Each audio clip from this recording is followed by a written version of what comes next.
మీరు ఎప్పుడైనా గమనించారా? ఒక చీకటి గదిలో మీరు పూర్తిగా ఒంటరిగా ఉన్నప్పుడు, ఎవరూ మిమ్మల్ని గమనించడం లేదని మీకు స్పష్టంగా తెలిసినప్పుడు కూడా, ఏదైనా ఒక అనైతికమైన పని చేయడానికి లేదా ఒక అబద్ధం చెప్పడానికి మీ మనసు ఎందుకు వెనకాడుతుంది? లేదా ఎవరికీ తెలియకుండా మీరు చేసిన ఒక చిన్న పొరపాటు కూడా మీ లోపల ఒక తెలియని గుచ్చుకునే భావనను, ఒక రకమైన అపరాధ భావాన్ని ఎందుకు సృష్టిస్తుంది? ఈ ప్రపంచంలో మనుషులందరికీ ఉన్న ఒక ఉమ్మడి లక్షణం ఏమిటంటే, తాము చేసే పనులకు ఎక్కడో ఒక చోట జవాబుదారీగా ఉండాలనే ఒక అదృశ్య ఒత్తిడి. ఈ ఒత్తిడినే మన పురాణాలు చిత్రగుప్తుడు అనే ఒక శక్తివంతమైన రూపకంతో వివరించాయి. చిత్రగుప్తుడు అనగానే మనకు గుర్తొచ్చేది యమధర్మరాజు పక్కన కూర్చుని ఒక పెద్ద పుస్తకంలో మనం చేసే ప్రతి పాప పుణ్యాల లెక్కలు రాసే ఒక దేవత. అయితే ఈ చిత్రగుప్తుడు నిజంగా బయట ఎక్కడో వేరే లోకంలో కూర్చుని మన లెక్కలు రాస్తున్నాడా? లేక ఇది మన మానసిక వ్యవస్థలో దాగి ఉన్న ఒక అద్భుతమైన సంకేతమా? ఈ ప్రశ్నను పురాణాల అంతరార్థంతో మరియు ఆధునిక విజ్ఞాన శాస్త్రంతో ముడిపెట్టి చూస్తే మనకు ఆశ్చర్యకరమైన నిజాలు కనిపిస్తాయి. దీనిని కేవలం ఒక నమ్మకంగా చూసి వదిలేయకుండా ఒక మానసిక శాస్త్రవేత్తలా విశ్లేషిస్తే, చిత్రగుప్తుడు అనే పాత్ర మనిషిలోని అవేర్నెస్ మరియు బాధ్యతకు ఒక గొప్ప చిహ్నమని అర్థమవుతుంది. మొదటగా చిత్రగుప్తుడు అనే పేరులోని అర్థాన్ని మనం గమనించాలి. చిత్ర అంటే విభిన్నమైన లేదా చిత్ర విచిత్రమైన దృశ్యాలు అని అర్థం. గుప్త అంటే రహస్యమైన లేదా దాగి ఉన్న అని అర్థం. అంటే చిత్రగుప్తుడు అంటే మన లోపల దాగి ఉన్న రహస్య దృశ్యాల రికార్డర్. పురాణాల ప్రకారం చిత్రగుప్తుడు యముడికి సహాయకుడిగా ఉంటాడు. యముడు అంటే నియమము లేదా క్రమశిక్షణ అని అర్థం. మన జీవితం ఒక క్రమశిక్షణతో, ఒక నియమంతో సాగకపోతే మన లోపల ఉన్న ఈ చిత్రగుప్తుడు మనం చేసే ప్రతి పనిని ఒక ముద్రలా లోపల రికార్డ్ చేస్తూనే ఉంటాడు. దీనిని ఒక మూఢనమ్మకంగా కాకుండా ఒక మానసిక ప్రక్రియగా చూస్తే, చిత్రగుప్తుడు మరేదో కాదు, అది మన ఉపచేతన మనస్సు. మన మెదడులో జరిగే ప్రతి చిన్న ఆలోచన, మనం చేసే ప్రతి చిన్న చర్య ఒక అనుభవంగా మన మెమరీలో స్టోర్ అవుతుంది. ఈరోజు ఆధునిక విజ్ఞాన శాస్త్రం కూడా సరిగ్గా ఇదే విషయాన్ని చెబుతోంది. మన మెదడులోని హిప్పోకాంపస్ మరియు సెరిబ్రల్ కార్టెక్స్ అనే భాగాలు మనం పుట్టినప్పటి నుండి చనిపోయే వరకు జరిగే ప్రతి సంఘటనను ఒక క్రమపద్ధతిలో భద్రపరుస్తాయి. చిత్రగుప్తుడు పుస్తకంలో రాస్తాడు అనే మాట మన మెదడులో ఆ సంఘటనలు న్యూరల్ పాత్వేస్ లేదా నరాల అనుసంధానాల రూపంలో ముద్రించబడతాయని చెప్పడానికి ఒక ప్రతీక మాత్రమే. మనం చేసే ఏ పని వృధా పోదు, ఏ ఆలోచన మాయం కాదు. మీరు ఎవరికీ తెలియకుండా ఒక చిన్న మేలు చేసినప్పుడు మీ లోపల కలిగే ఆ సంతృప్తి, లేదా ఎవరినైనా మోసం చేసినప్పుడు కలిగే ఆ అశాంతి కేవలం ఊహలు కావు. అవి మీ మెదడులో విడుదలయ్యే కెమికల్స్ ఇచ్చే సంకేతాలు. మీరు ఒక మంచి పని చేసినప్పుడు డోపమైన్ లేదా సెరోటోనిన్ వంటి హార్మోన్లు విడుదలై మీకు ఒక రకమైన ప్రశాంతతనిస్తాయి. అదే ఒక తప్పుడు పని చేసినప్పుడు అడ్రినలిన్ మరియు కార్టిసాల్ వంటి ఒత్తిడిని కలిగించే హార్మోన్లు విడుదలవుతాయి. చిత్రగుప్తుడు పుణ్యాన్ని ఒకచోట, పాపాన్ని ఒకచోట రాస్తాడు అంటే అర్థమిదే. మన శరీరమే ఒక ప్రయోగశాల, మన మనస్సే ఒక చిత్రగుప్తుడి కార్యాలయం. ఇక్కడ పాపపుణ్యాలు అంటే ఎవరో విధించే శిక్షలు కావు, అవి మన చర్యల వల్ల మన మెదడులో ఏర్పడే ముద్రలు. ఈ ముద్రలే మన భవిష్యత్తు ప్రవర్తనను, మన వ్యక్తిత్వాన్ని మలుస్తాయి. శాస్త్రవేత్తలు దీనిని కాజ్ అండ్ ఎఫెక్ట్ లేదా కారణం మరియు ఫలితం అని పిలుస్తారు. మన ప్రతి చర్యకు ఒక ప్రతిచర్య ఉంటుంది. అది బయట వ్యక్తుల నుండి రాకపోయినా మన అంతర్గత వ్యవస్థ నుండి ఖచ్చితంగా వస్తుంది. చాలామంది చిత్రగుప్తుణ్ణి చూసి భయపడుతుంటారు. కాని చిత్రగుప్తుడనేది భయపెట్టే రూపం కాదు, అది మనల్ని హెచ్చరించే ఒక అవగాహన. మనిషి ఎప్పుడూ తనను ఎవరో చూస్తున్నారనే భయం ఉన్నప్పుడే క్రమశిక్షణతో ఉండటానికి ప్రయత్నిస్తాడు.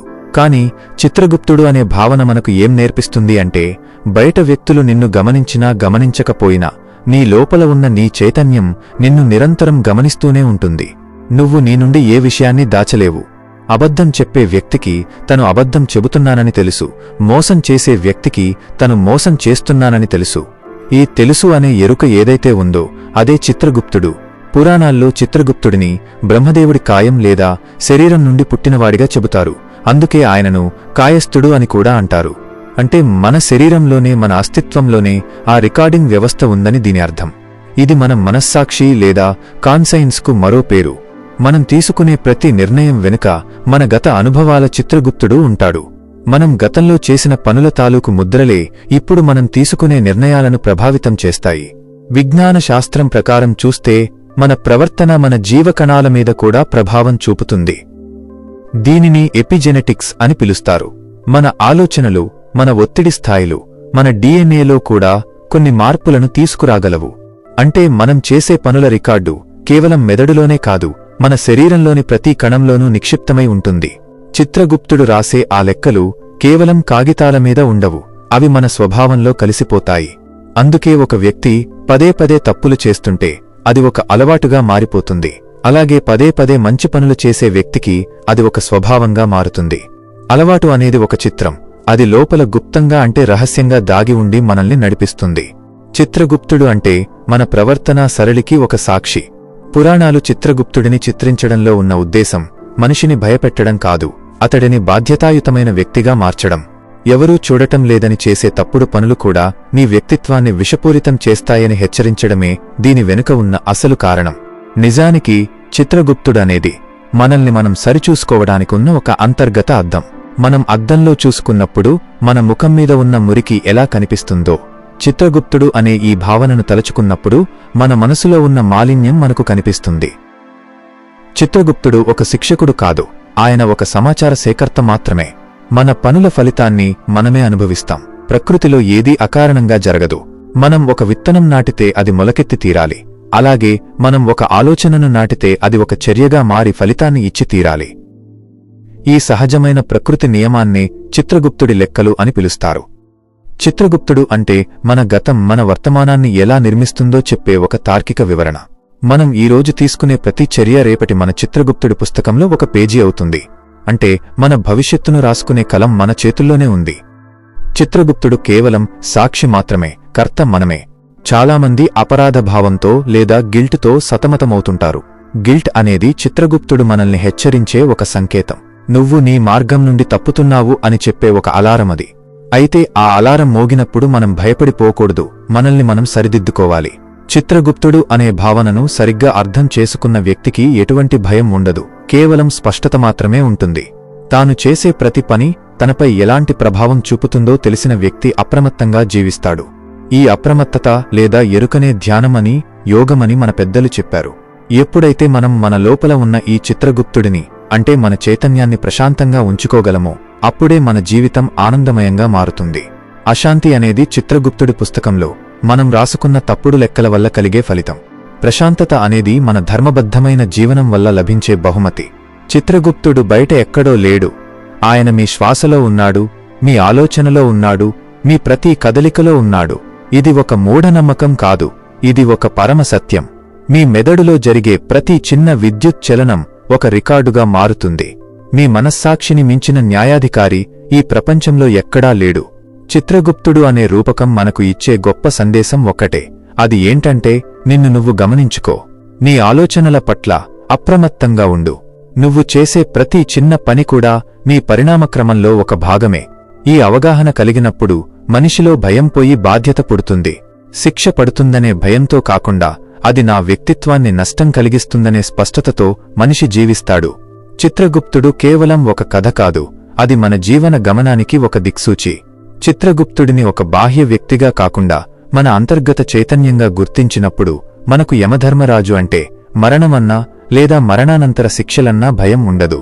ముగింపులో మనం అర్థం చేసుకోవాల్సింది ఏమిటంటే, చిత్రగుప్తుడు మనకు శత్రువు కాదు, మనమే మనకు మిత్రులం లేదా శత్రువులం కాగలము. మన లోపల ఉన్న ఈ రికార్డింగ్ వ్యవస్థ మనల్ని నిరంతరం మెరుగుపరచడానికే ఉంది. చిత్రగుప్తుడు అంటే ఒక నిరంతర ఎరుక.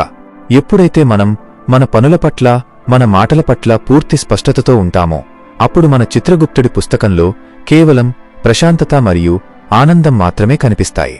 మన జీవితాన్ని ఒక అద్భుతమైన చిత్రంగా మలుచుకోవాలా లేదా ఒక రహస్యమైన చీకటి గదిలా ఉంచుకోవాలా అనేది మన చేతుల్లోనే ఉంది. చిత్రగుప్తుడు అనే ఈ గొప్ప సంకేతం మనకిచ్చే క్లారిటీ ఇదే. భయాన్ని వదిలేయండి, ఎందుకంటే మిమ్మల్ని ఎవరూ శిక్షించడం లేదు, మీ పనుల ఫలితమే మిమ్మల్ని చేరుతోంది. బాధ్యతను స్వీకరించండి, ఎందుకంటే మీ జీవితానికి చిత్రగుప్తుడు మీరే. ఈ అద్భుతమైన మానసిక వ్యవస్థను అర్థం చేసుకున్నప్పుడు మనకు చిత్రగుప్తుడి పట్ల భయం పోయి మన చైతన్యం పట్ల ఒక గౌరవం కలుగుతుంది. అదే అసలైన జ్ఞానం మరియు అదే సంపూర్ణమైన స్వేచ్ఛ. చిత్రగుప్తుడు అంటే మీలో ఉన్న ఆ నిత్య సాక్షి. ఆ సాక్షిని ప్రసన్నంగా ఉంచుకోవడమే జీవితం యొక్క పరమార్థం.